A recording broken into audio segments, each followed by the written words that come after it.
a day. So they get at what's called level 0. So when they get at level 0, they request inside the city, a city fire truck, or out in the county, a county fire truck respond. And we have basic level, starting at first respond, what's called the first responder, which is the basic level, or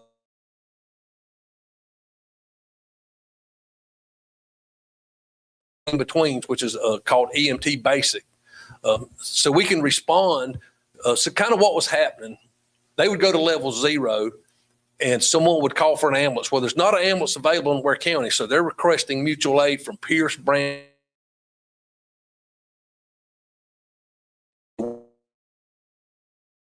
for 30 plus minutes. And like I said, Ware County EMS is a great agency. They can't.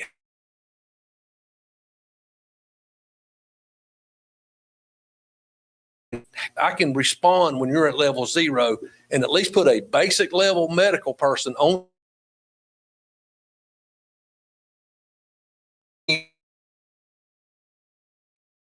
to keep somebody alive until an ambulance gets free. So that's kind of how we got started in that. And that's been great. Our guys are getting trained to a higher level constantly now. So some of them who started off as basic EMTs, now they're going to the advanced. Some of them's going to all the way through the paramedic level. So it's a great service, but I just could not be the fire chief.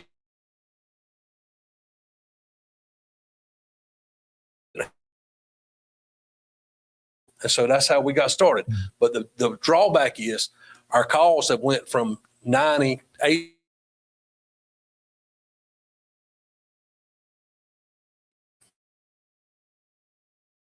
That's the drawdown.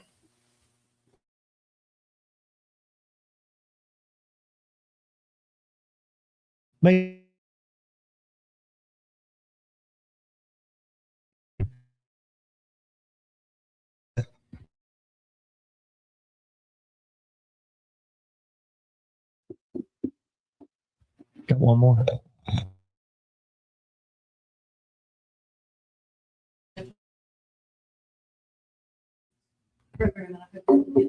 Yeah, can we address that real fast, Commissioner? Yes.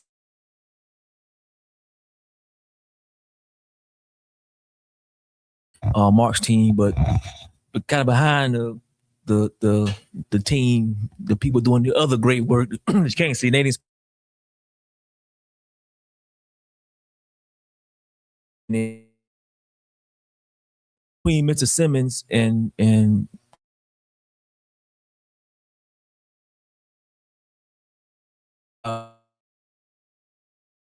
ones that now all directors can,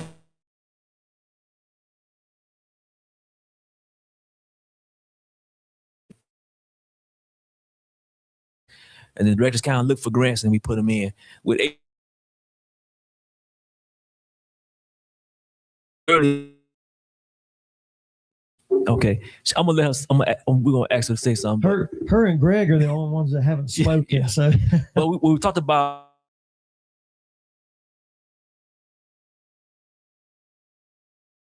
HR and then the finance director to come in and say, hey, y'all need to figure out the pay structure. Again, we were losing.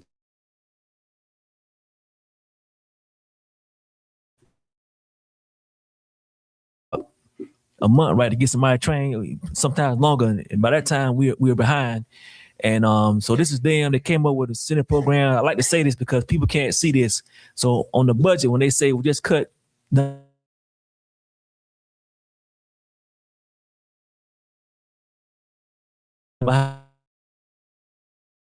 force to keep me abreast of the morale.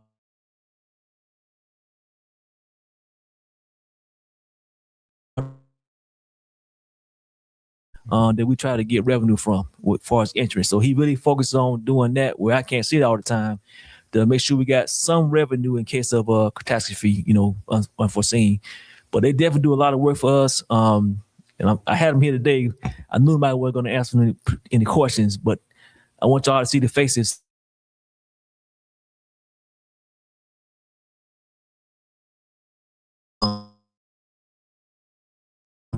Specified. I do want Marissa to touch on insurance just a little bit, because when the commissioners talk about the budget and they're going to talk about the cost of the driving up stuff, the insurance, can you talk about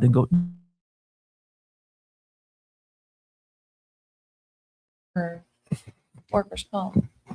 What can we talk about out loud without getting in trouble?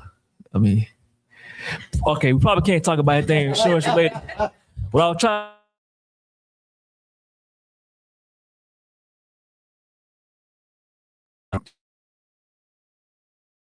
But they are costs, and then we're trying to figure it out too with the budget. So, and you can't necessarily see that in here, but it's there.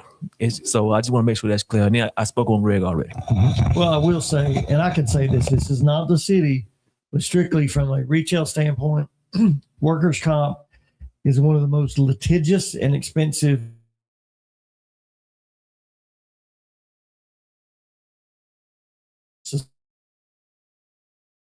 somebody gets hurt. Usually that means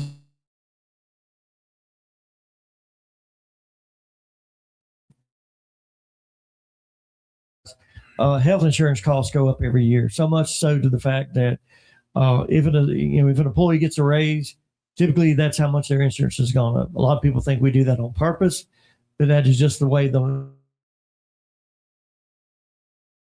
is one of the biggest expenses an employer can see. And especially if you have somebody that has had a lot of medical issues, that comes in with the underwriting.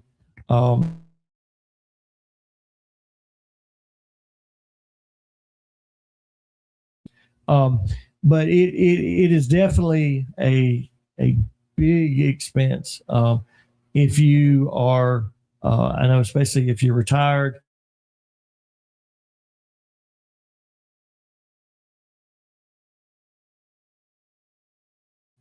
has definitely, trust me, when I go talk to the pharmacist, sometimes it amazes me at the cost of some of these medications. So I definitely feel it for everyone.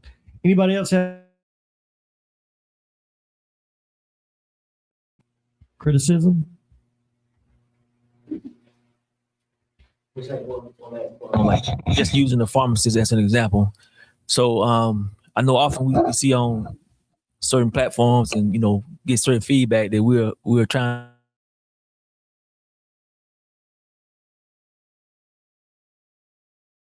is really bare. It's not what we should be collecting. And then in some cases, I'm being transparent. Some folks haven't paid their business taxes, and we're trying to rectify that as well.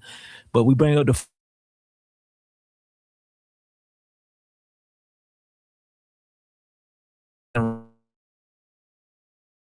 we'll have to go back to the commission and see some type of relief, because if we don't do something soon, they might just be gone. And we're losing two pharmacies already, I think, right now, because they just can't.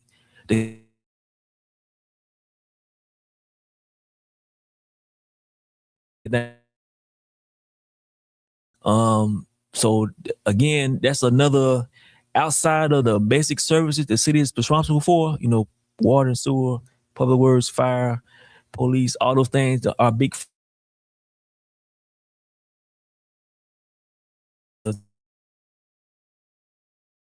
A lot of times people ask me who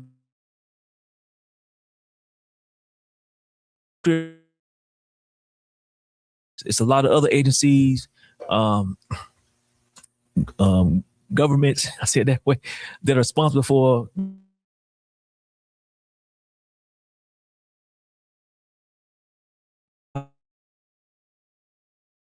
some of the business licenses to help some of the pharmacists out, because we do know they really got hit the last 2 months, and we're hoping that our legislators up at the state and federal level kind of understand this. And in my last thing, I would ask, like,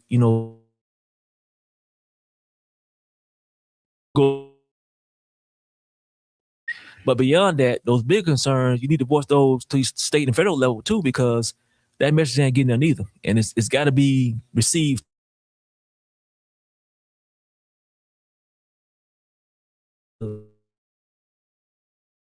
We need, so the city, I'm asking you, because we need help too, as far as their voice as well.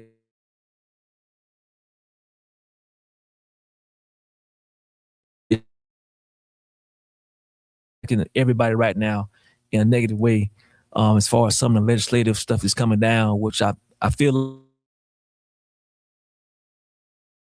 up there. But I want to mention about the pharmacy, because when I come in there Monday, to talk Tuesday, we talk about it. It's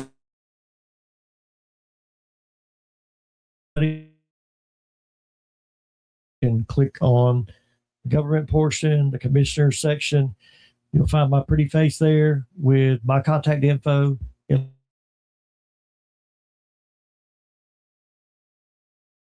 Mr. Rayford can tell you typically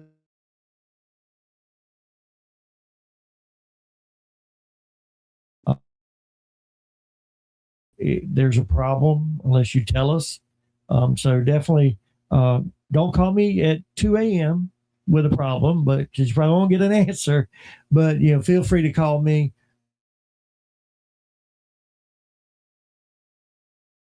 I did speak for 2 seconds.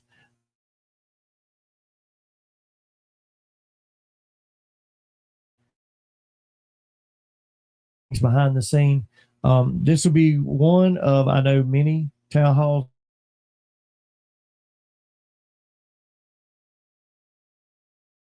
for taking time out of your Saturday.